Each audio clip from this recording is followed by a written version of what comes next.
Soon may the wellerman come to bring us sugar and tea and rum. 반갑습니다. 상추입니다. 새해가 들어섰습니다. 저는 개인적으로 정신없이 보낸 2022년입니다. 구독자님들과 시청자님들은 어떠셨는지 모르겠네요. 암튼 새로운 2023년에 무엇보다 건강하시고 사업과 직장에서 모든 행운이 가득하시길 바랍니다. 오늘 팜님의 세 가지 질문 중 마지막 질문, 동북 공정 제외한 중국의 소수민족, 특히 조선족에 대한 통합정책은 어떤 부분이 있는지 물으셨습니다. 통합정책이라기보다 구독자님들께서 모르셨던 부분과 시중에서 너무 과장으로 떠도는 부분, 그리고 음모론으로 치닫는 부분에 대해서 말씀드리고자 합니다. 한간에 떠도는 소문들 중에 민족 변경이 아주 쉽다는 얘기들이 있습니다. 당연히 루머고요. 만약 그게 가능했더라면 조명권이 고급 언론 원사에 본인이 한족으로 등록된 걸 가지고 제가 뭐라 할 말이 없겠죠. 쉽게 변경이 안 됩니다. 일단 맹목적인 반중주의자들 그리고 반공주의자들이 만들어낸 루머일 뿐이죠. 만약 이게 사실이다? 그럼 진작에 해외 여론에서 가만히 냅두지 않았겠죠.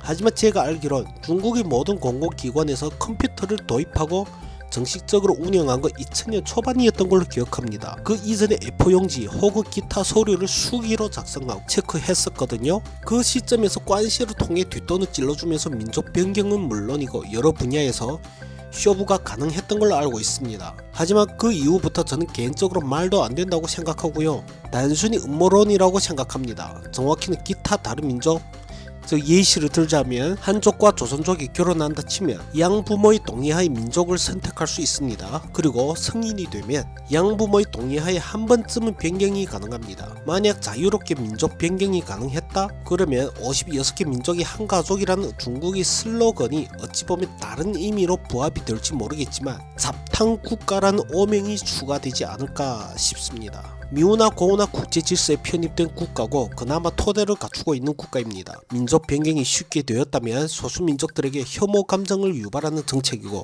득보다 실이 많은 정책이었겠죠. 소수민족들이 한 도시의 장, 즉 시장 혹은 성장, 한국으로 놓고 말하면 도지사겠죠. 소수민족들이 앉기가 힘들 뿐만 아니라 앉아도 실권이 없다라는 얘기가 떠돌고 있죠.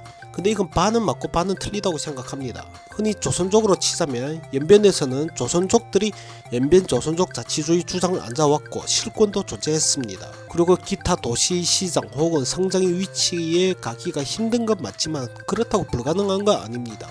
즉 유리천장이 존재하는 건 분명하지만 그렇다고 무조건적인 배척은 글쎄요. 저는 그냥 주워 들은 얘기로 말씀드리자면 조선족들 입장에서 배척까지는 당하지 않는다고 생각합니다. 제가 알기로 80년 후반부터 모든 도시 그리고 성, 한국 놓고 말하면 즉 도겠죠. 각 성마다 당위서기, 즉 공산당의 해당 지역서기 위치에는 소수민족이 자리 잡은 적 없습니다. 연변은 90년 초반부터 한족들이 쭉 자리 잡은 걸 알고 있고요. 왜냐면 해당 도시 혹은 성의 당위석의 실질적인 위치가 시장 혹은 성장보다 높거든요. 그래서 뭐 실권이 없다는 얘기가 나온 건지 모르겠지만 아무튼 당위석이라는 위치가 그 정도로 강력하냐라고 생각하실 수 있는데 간도, 즉 연변을 예시로 들자면 연변 조선족 자치주 주장이 넘버원이라고 알고 계신 경우가 대부분이더라고요. 아닙니다. 연변 조선족 자치주 주 당위서기가 넘버원입니다. 즉 당위서기가 해당 도시 혹은 지주 자치구의 장보다 0.5레벨 정도가 더 높다고 보시면 됩니다. 이러한 메커니즘이 존재하고 개혁 개방 이후부터 모든 도시 당위서기 위치에 소수민족이 취임할 확률이 어마어마하게 낮다는 거죠. 다음은 중국의 웨이전 페이. 이거 중국어 타자가 안 먹히더라고요. 병음으로 적겠습니다. 웨이전 페이라는 비용이 존재합니다. 풀이하자면 사회를 관리하고 유지하는 비용인데 그 비용이 국방비와 비례되고 심지어 더 높이 책정될 때도 있습니다. 이 비용이 여러 분야로 책정되겠지만 제가 알기론 최대 수혜자가 공식적으로 공안당국인 걸로 알고 있습니다. 그리고 제가 모르는 소수민족 통합정책이 존재한다면 이 비용의 영향을 상당히 받겠죠. 저희 머리가 허락하는 부분은 여기까지입니다. 좀 더 깊게 말하고 싶지만 요즘 비밀경찰 어쩌고 저쩌고 해서 너무나도 이슈인지라 좀 쫄리는 부분도 있고요. 그리고 디테일하게 모르는 부분도 존재합니다. 마지막으로 제중 조선족들의 한국 러시가 발생한 이후부터 연변 주정부 좀 더 솔직히 말씀드리자면 연변 공산당에서 한족들이 연변 이주 정책을 반기는 걸 넘어서서 지지하는 분위기를 확인할 수 있었습니다. 이런 정책과 분위기로 인해서 제중, 제한 조선족들 중에 불만을 가지신 분들 적지는 않습니다.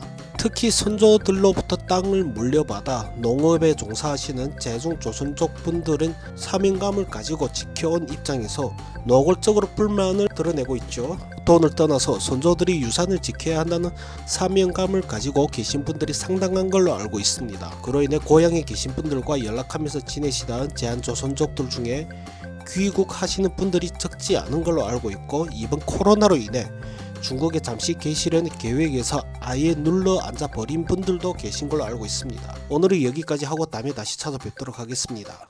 끝! Stop being so goddamn quiet. Got a spark in your eyes so striking.